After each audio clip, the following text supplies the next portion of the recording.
Judy Moody Gets Famous by Megan McDonald. Chapter 2. The Moody Hall of Fame. The next day at breakfast, Judy ate her cornflakes without even spelling them. There had to be lots of ways people get famous besides spelling. While she munched, Judy watched her little brother Stink hang stuff up on the refrigerator.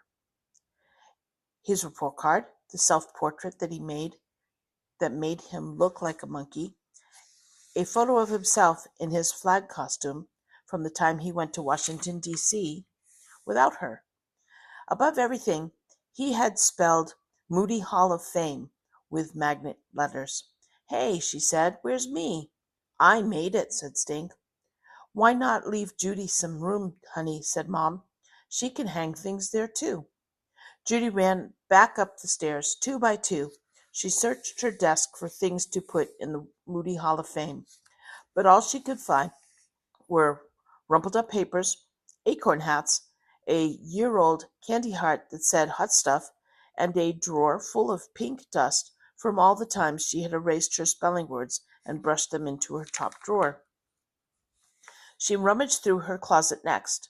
All she had were her collections: Band-Aids, fancy toothpicks, body parts from dolls, Bazooka Joe comics, pizza tables.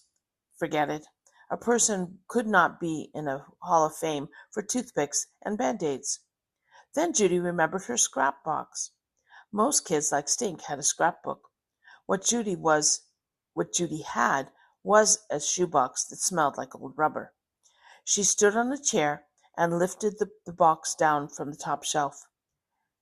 A lock of baby hair, a tooth she lost in first grade. Mom and Dad would never let her hang dead hair up on the fridge, and nobody wanted to see a old yellow tooth every time they opened the refrigerator. Judy came across a macaroni picture of herself in kindergarten with a screaming O for a mouth. She put it back. Stink would just love the chance to call her a noodlehead and remind her that she had a big mouth. Where were her report cards? There had to be some good ones. Certificates? Blue ribbons? She must have won something sometime. But all she found were baby footprints, half-melted birthday candles, and dopey drawings of people with 4 eyes that she scribbled in preschool. What about pictures of herself? Pictures! Judy flipped through some old photos in the envelope. She had to find something as good as the picture of Stink, the time he met the president.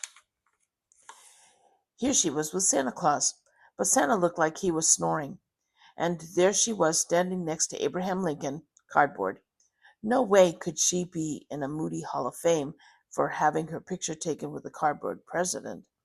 Then there was the one where she was face down on the neighbor's driveway throwing a tantrum because she did not want to get her picture taken. It was no use. Judy could not think of a single thing famous enough for the Moody Hall of Fame. Judy went back down to the kitchen. The letters on the magnet fridge should have said the Stink Hall of Fame. "So, where's your stuff?" Stink asked. "Did you leave it upstairs or something?" "Or something," said Judy. She hadn't even found the crummy old ribbon from the time she won the Viola Swamp look-alike contest in the first grade. "Mom," Judy asked, "did you ever get your picture in the paper?" "Sure," said Mom, "lots of times. For the high school glee club." "What's glee?" asked Stink. "Glee means being happy," Mom told him, "or cheerful." "They put your picture in the paper just for being happy?" asked Stink. "No," Mom laughed. "Glee club is a singing group." Judy did not think anybody would take her picture for just being happy, or for singing songs about it. "How about you, Dad?" asked Judy. "They said my name on the radio once for having the right answer to a quiz show question." "What was the question?" asked Stink. "How many presidents were born in Virginia?" "How many?" asked Stink and Judy. "8. "Wow," said Judy. "Aren't you going to ask me?" asked Stink. "You never had your picture in the paper," said Judy. "Yes, I did, didn't I, Mom?" Stink asked. It's in my baby scrapbook." "You heard that story, Judy, about how we waited too long to leave for the hospital and your brother was born in the back of a Jeep?" "I was even on TV, on the news." "Oh, yeah," said Judy. "Thanks for reminding me. It wasn't fair. Her own stinky brother got to be on the real live news. She, Judy Moody, was not even famous enough for the refrigerator.